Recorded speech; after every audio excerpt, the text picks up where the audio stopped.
Hello everybody and welcome back to another video. In today's episode, we're going to be telling you about 10 tips to make better videos starting today.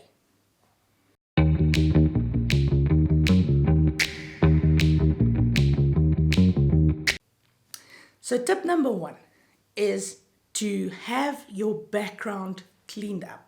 If you're shooting outside where you have absolutely no control over your background, then make sure that you shoot in front of a background that is not too distracting. Tip number 2, f-stop or aperture or depth of field. It's 3 names for the very same thing. Some lenses can only do up to a 3.5 f-stop, which is not such a very low, shallow depth of field, and some lenses can go down to f1.2 or some even a little bit lower.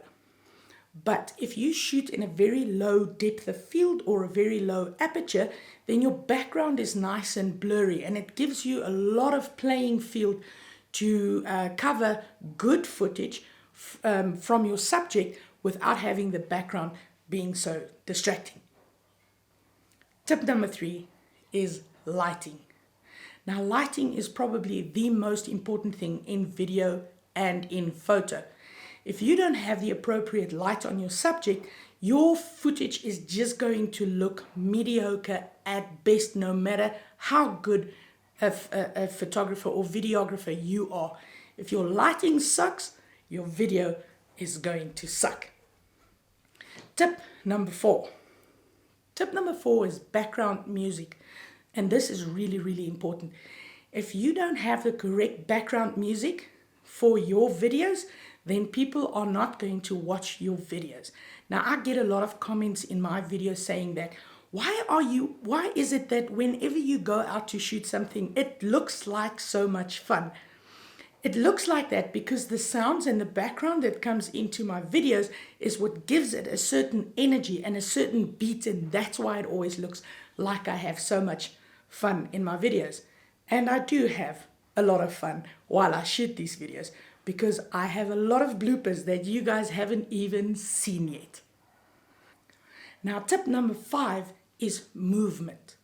Now, if you move your camera, instead of standing static with your camera and trying to take footage just being like a statue, then immediately your footage looks better. And it doesn't matter whether you shoot with a cell phone, a DSLR, a mirrorless camera, or a Red Dragon that costs 250,000 Rand. So it really doesn't matter what sort of equipment you use to shoot your footage.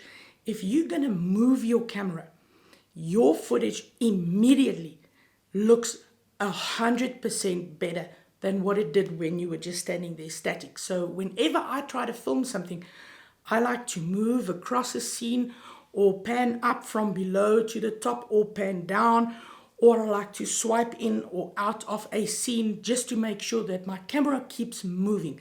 I hardly ever take any video footage just holding my camera dead still in the same spot, because anybody can do that. You can just put your camera on a tripod and just film it like I'm doing in a talking head video. But movement is so important. Like, come a little bit closer. Yes. That's better. Now I can see you properly. Now, get out. You're in my face. Camera movement is so important. You have no idea. And you don't even have to just do the camera movement in camera. You can do this in post-production in any of the editing software that you have. You can move your photos in and out. You can move your videos in and out. You can move them left and right in post-production. Which brings me to the next tip, which is transitions. Now, you can do in-camera transitions where you basically take your cell phone or your camera or whatever equipment you're shooting on, and you can pan from left to right and then just quickly move away. And once you do that, you need to prepare for the next shot, so that if you've moved from right to left, then you need to come into your next shot from right to left and then land on your subject.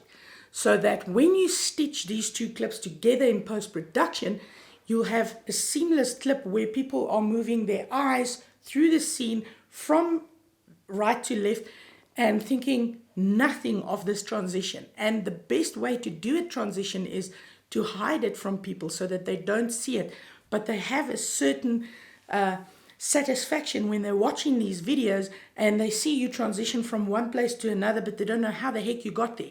And that is when you're hiding your transitions properly. Now, there are a lot of transitions in your editing software that you can make use of, which you don't need to do in camera, but I love to do them in camera. Like I said, I like to swipe up, I like to swipe down, I like to swipe left and right, and I like to come up from an angle and then turn my phone around or turn my camera around, and to make those transitions fit in the end of the day in post-production and hide them so that you don't really realize what just happened. Which brings me to the next point, tip number 7, which is sound effects.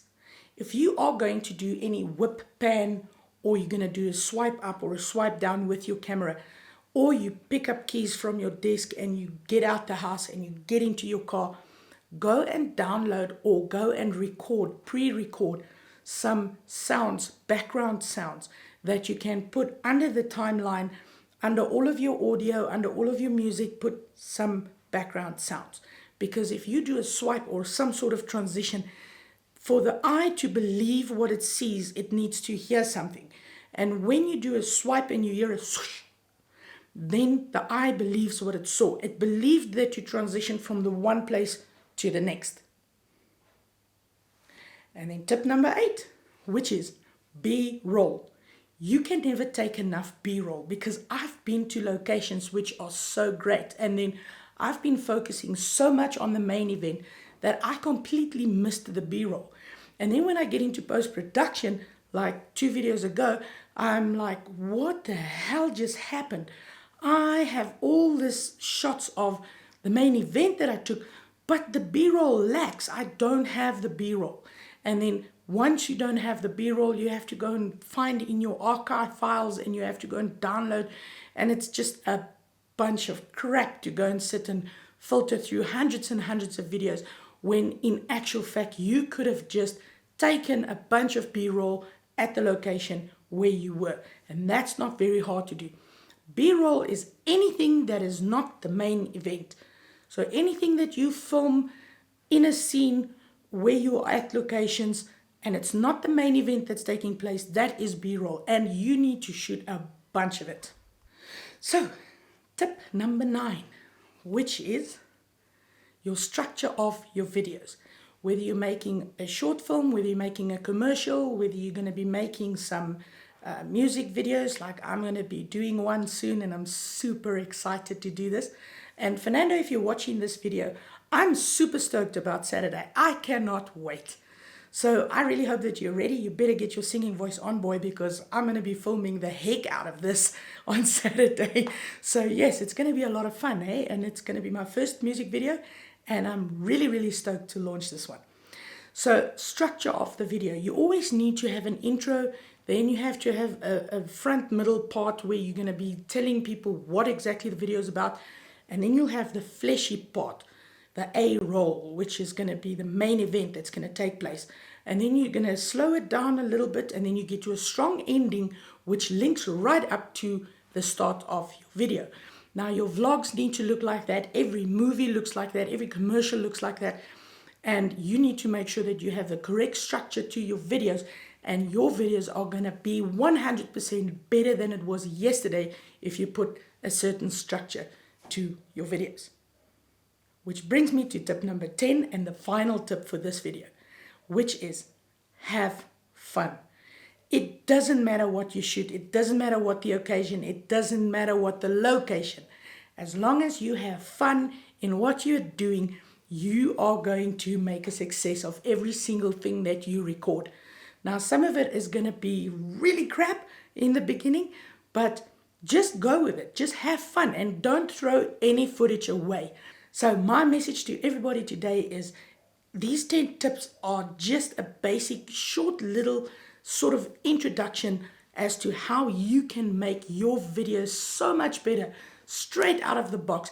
If you leave your house today with your camera in your hand, and you can just remember these 10 tips, even if you remember 5 of these tips, your videos will improve by 100% by the end of today if you start filming using these tips.